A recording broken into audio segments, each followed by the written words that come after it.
This video really ought to be subtitled "The Reason I'll Never Be on a PR List."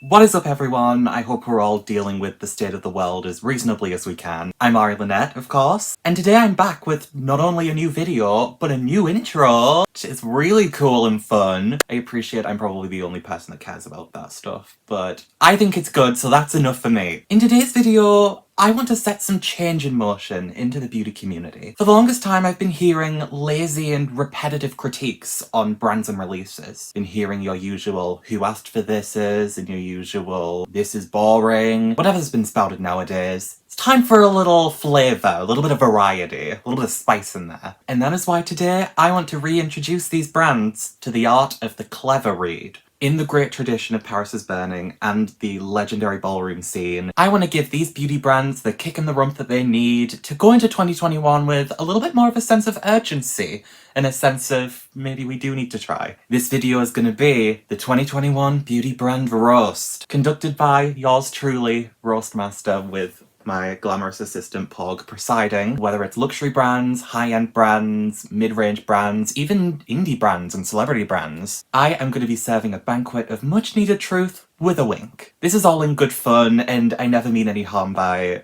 what I'm saying in this video, as it all comes from a place of love and positive encouragement, except for the times it doesn't. I did ask for your suggestions on Instagram for some brands to roast. While I was able to take your suggestions on board, I wasn't able to come up with material for all of those brands, but I've tried my best to include as many of those brands as possible, and just depends on how good my material is, which is probably not. But you know what? I'm gonna try it. I'm gonna try and roast some of these brands. And I've got enough material for a good-sized roast. So, without further ado, let's get those library shutters open, because it's time for a good old-fashioned roast. Let's go. First of all, let's start with a big one. Let's start with Colourpop, or as I like to call them, disappointing. Colourpop has been spewing more ash than an Icelandic volcano, and they only know two blush colours, Peachy Light and Pinky Light. As much versatility as a bachelor cast, and as much depth as one too. JLo Beauty, such a low effort launch, she couldn't even get Pitbull to feature. No wonder the sales are gonna be on the floor. Dragon Beauty. Dragon Beauty is really missing the mark with their launches. I feel like they could do something really amazing with like a deeper line of foundation shades, since, you know, Nikita likes wearing them so much. Or she could do a palette inspired by a favourite film, Blackfish. Beauty Blender, the world's most successful makeup sponge, apparently. They've had so much success with their makeup sponge, but they haven't been able to soak up much sense to release anything else good. 12 sponges with zodiac marks etched into them. The stars are telling me your idea is shit, love. Jaclyn Hill, everyone's favourite liar, is preparing a brand new launch. What, are the lipsticks gonna have ponytails now? House Laboratories. If that's what your house looks like, then you better call Ty Pennington, because it needs an extreme makeover. It's very ironic, I find, that for a brand called Morphe, they don't really morph or change between things. They usually just have the same kinds of palettes and products. The only thing they really morph between is different racist collaborators. And just around the corner, it's Morphe 2. Like one of those Disney direct-to-video sequels, only the first film wasn't that good. Norm of the North 2, this time it's Glossier. P. Louise, I've come to the conclusion P. Louise as a brand just isn't for me. Like, I find that her brand is just too narrow-minded and non-inclusive and nauseating. And overall, not what it's cracked up to be. See how I used words all beginning with N? Yeah, she's very familiar with those. KKW Beauty, which really ought to be called Groundhog Day Cosmetics since they release the same palette every month. But I don't think that's all a bad thing. I think it's good that she's committed to her aesthetic. But it's not as admirable when your aesthetic is stealing from black culture and the colour beige. Coloured Rain. I remember when Coloured Wayne. But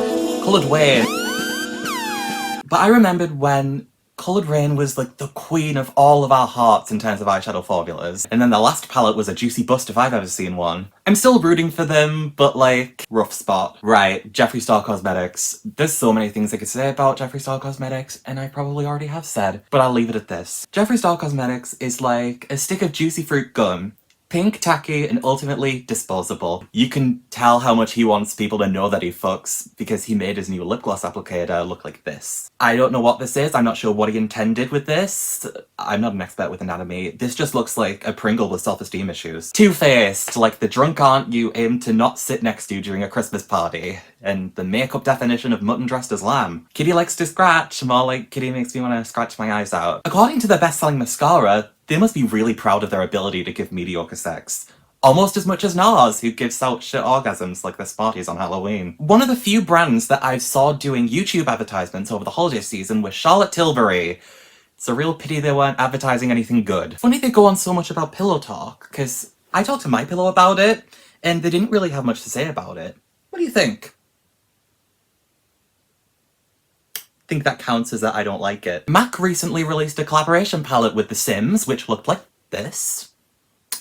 Well, I think it's high time we put Mac in the pool and take out the ladder, build a big wall around it, and make Bare Minerals pay for it. Beauty Bakery! Is your oven broken? Because I haven't seen anything good come out of it in a while. I hope you're not using Glamlight's oven, because even though what comes out might be beautiful on the inside, it's gonna look ugly as sin on the outside. Glossier! Your dewy and radiant products are as transparent as your poor treatment of black and brown employees. That wasn't a joke, you just need to fix that. Chantecaille! Did you know that Chantecaille means grandma couch in French? Like, I know there are people who really love their packaging, but when I look at this stuff, it's like the kind of cheap souvenirs that the Golden Girls would get on a safari holiday. But at least Chantecaille gets that they look old. Tarte still thinks it's the 1990s and that they're a fresh-faced Carrie Bradshaw taking on the world one Sauvignon Blanc at a time.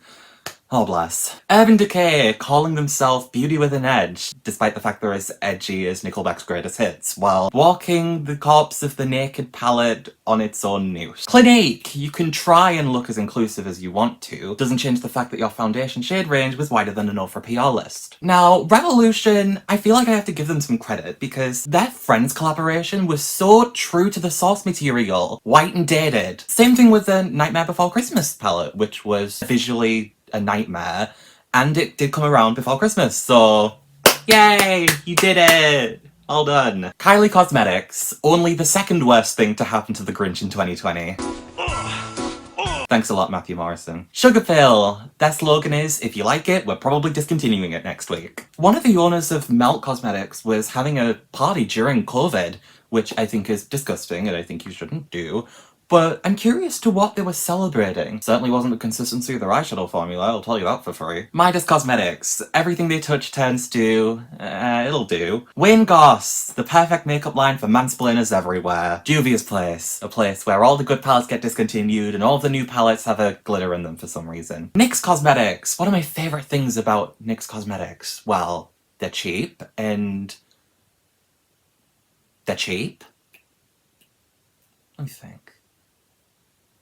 Yeah, I got nothing, that's it. Fun fact, Lorac spelled backwards spells Carol, and when you look at the products you can tell, yep, that looks like a Carol. Huda Beauty, a prime example of why you should never mix business and failed science experiments. KVD Vegan Beauty reminds me of like when you're trying to Photoshop an X out of a picture, which I would know if I had one. Like, you can tell you've done the job, but you know that there's something missing there. And you're just trying to fill it with positive affirmation and veganism, and it's just like a big hole. Buxom, the brand that makes you think, wait, Buxom's still a thing? In fact, me mentioning them is my yearly act of charity, so you're welcome, Buxom. Scott Barnes, making all the makeup in the world without realising that you can't cover up the ugliness of being a Trump supporter. Mario Badescu, if this counts as a beauty brand, then so does Dasani or Highland Spring, or Fiji Water if you want to get fancy. Hourglass, what time are you catering towards exactly? The 1700s? Fun fact, their foundation range is called Vanished, because that's what happened to all of their deeper face palettes. Now let's talk about Lauralee Los Angeles, which is probably the first time we've heard that sentence in 2 years. It's ironic that a brand called One Size has happened to fit nobody. Like, pretty sure that goes against the whole point of the name. If only Patrick could use one of those giant makeup wipes to scrub it all off and start again. Preferably not during a COVID party. Yes, this is also partially a call-out video for anyone who's been to a COVID party, because public health matters. And finally, let's end with a big one. Anastasia Beverly Hills. It is a known fact that Anastasia Beverly Hills does not conduct business deals when Mercury is in retrograde. So, was Mercury in retrograde for all of 2020? Because we went from getting everything at once to getting like nothing but mediocre scraps. Or maybe they just ran out of velvet finally. Either way, you might want to check the charts, because then maybe you'll get an idea for a decent launch. Now that I've truly torpedoed my career into the ground, that is the end of this roast. We can pull down the shutters of the library once and for all, but don't worry, I still have the key. Somewhere.